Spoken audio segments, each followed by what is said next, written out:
ngayon, paano ba ang tamang paggamit ng fire extinguisher? Kasi ito ang una natin pwedeng gamitin para maapula agad ang apoy. Kaya dapat alam natin ito gamitin ng tama. At para i-demo sa atin ang tamang paggamit ng fire extinguisher, kasama natin ngayon si Fire Officer 3, Mervin Luna, para mabigyan tayo ng proper guidance kung paano ba ang tamang paggamit. Maraming salamat po. Good morning po. Good morning, sir. Officer Luna. Good morning, sir.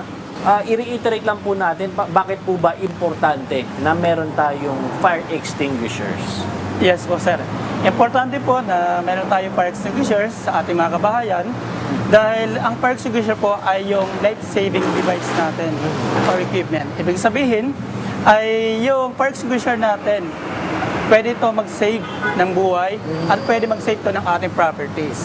Ngayon, yung fire extinguisher, design siya as first aid fire suppression apparatus. Okay. Ibig sabihin, habang maliit pa lang yung apoy, diyan pinak-applicable na gamitin yung fire extinguisher para ma-prevent po natin yung paglaki ng apoy. Tama. Kasi baka iba iniisip nila yun ang sagot sa lahat. Kailangan pa rin sa mga bumbero pa rin tayo tumawag. Pero sa mga naman po, especially sa mga bahay, sa household po, ano po ba yung recommended na fire extinguisher? Kasi may mga nabibili po ng iba't ibang klaseng fire extinguishers pero para sa bahay po, ano po ba ang dapat nilang bilhin na klase ng fire extinguisher? Yes po, sir. So, unang-una po, sir, sa mga kabahayan natin, dapat alamin natin kung ano bang klase ng sunog yung pwedeng masunog. Yes, Kasi yung sunog ay may iba't ibang klase yan. Class A, Class B, Class C, and Class D, K. So, yung mga fire extinguisher na pwedeng advise natin na mayroon tayo sa kabayan ay yung fire extinguisher na epektibong pwedeng pumatay sa mga klaseng sunog na yon, yung A, B, C. Okay. And yung dry chemical na meron tayo dyan, yan yung ating we advise na meron tayong ganyan sa ating bahay. Importante na tama yung klase po na fire extinguisher na meron tayo para sa sunog. Hindi lahat ng extinguisher pala ay applicable sa lahat ng klase ng sunog. Yes po, sir. Ayun. Pero syempre, importante rin po, alam din natin tamang paggamit naman ng mga extinguishers. Baka mamaya, meron nga tayong fire extinguisher, kaso hindi po tayo marunong gumamit ng tama. Kailangan proper way din po. Ano po ba yung proper way naman ng paggamit ng fire extinguisher? Sa proper way po ng paggamit ng fire extinguisher ay tandaan po natin yung acronym na TPAS. Ayun. Okay? T-P-A-S-S. Okay. Okay? Ano po yung T? Ito po yung twist the pin. Twist the pin. Okay? Para matanggal yung ating safety lock. Then yung P, pull the pin. Okay. So, tatanggalin po natin yung pin. And then yung A, aim the nozzle at the base of the fire.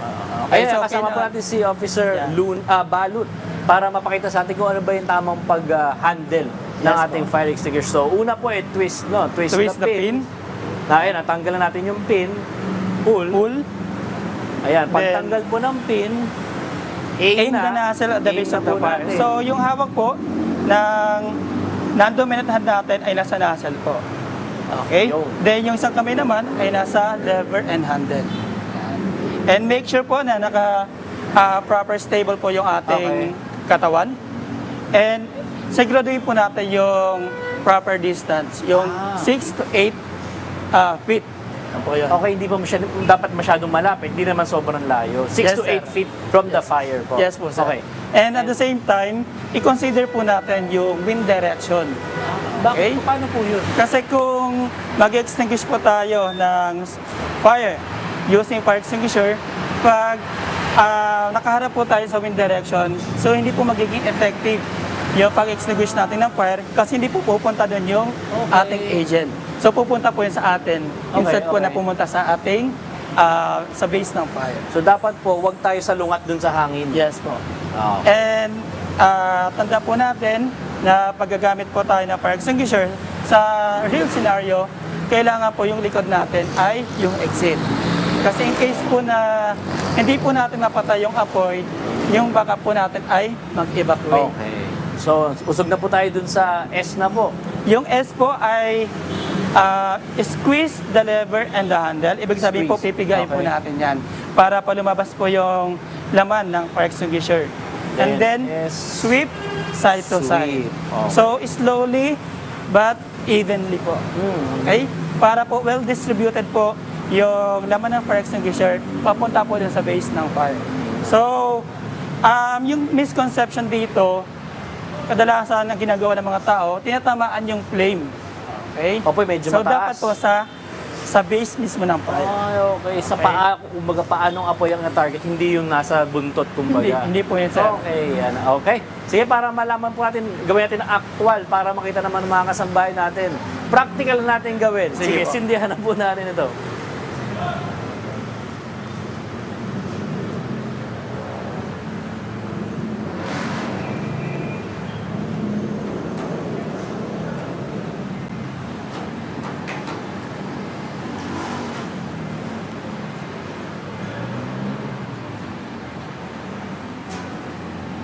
Alright, so ito, i-ready natin ang ating extinguisher. Tandaan natin yung T-pass. Twist the pin.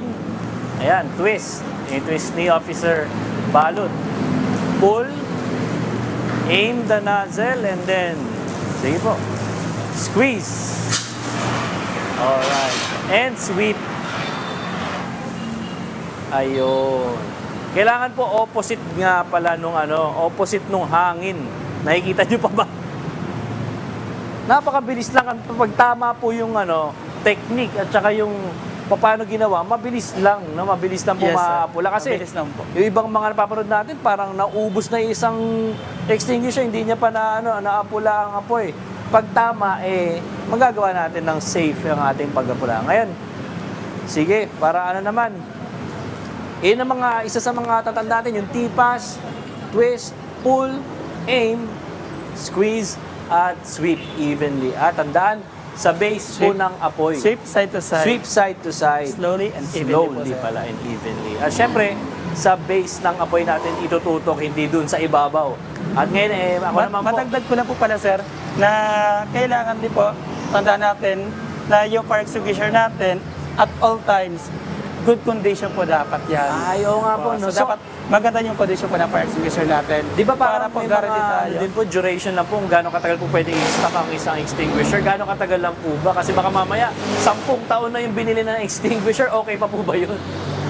Yes po, sir. Sa fire extinguisher po, may mga indicator po tayo dyan. Pag okay pa po yung pressure gauge indicator Okay. natin, ibig sabihin okay pa yung pressure sa loob. Pag wala naman po mga physical or visible na damages, okay pa po yung fire extinguisher Okay. natin. So, quarterly or kahit monthly po, kailangan chinecheck natin yung condition ng ating fire extinguisher. Ayun. Alright. Yan ang isang mga tips sa atin, ating officers dito. Pero ako, subukan na natin ngayon kung natutunan Sige po, sir. natin ang T-pass at malaman natin kung pwede na tayong sumubok ng ating fire extinguishers.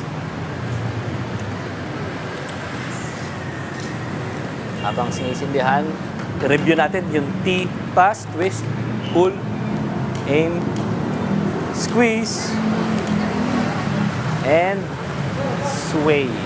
Ayan, maganda, i-check din natin kung maganda pa ba ang kondisyon ng ating extinguisher. Alright, so, T-pass, so twist the pin, Pin, yan, tanggalan, sir.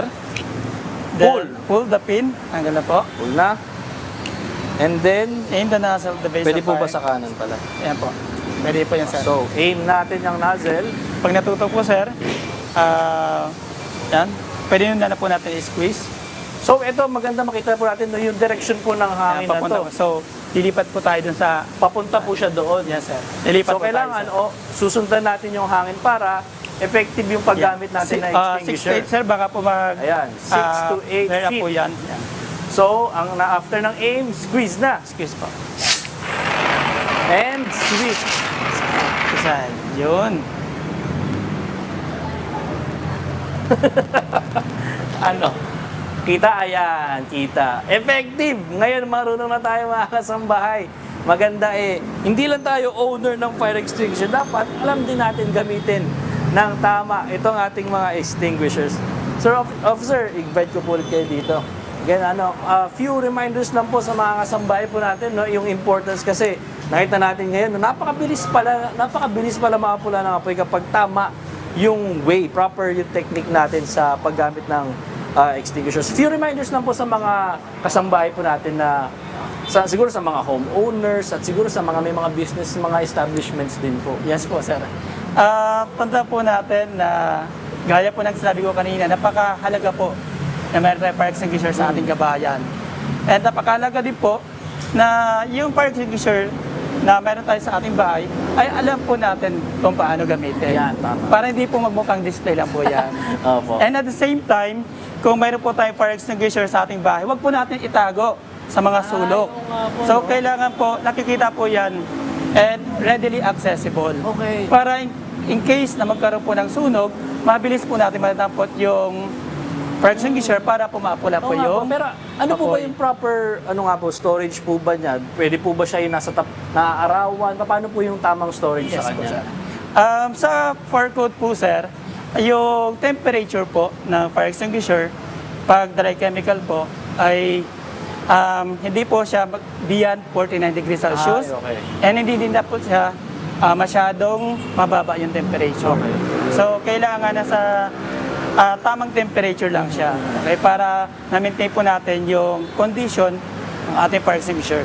And then, hindi po dapat siya nababasa. Ay, okay. So, kailangan mas maganda kung nakahang po yan Okay. or naka-cabinet po. Ayun, ayan na. Again, maraming salamat Fire Officer 3 Mervin Luna at sa ating po Fire Officer 3 Roldan Balot. Mga kasambahay, tandaan po natin ang mga ipinakita natin na kanina para mabilis natin maapula ang apulay na nagsisimula pa lamang.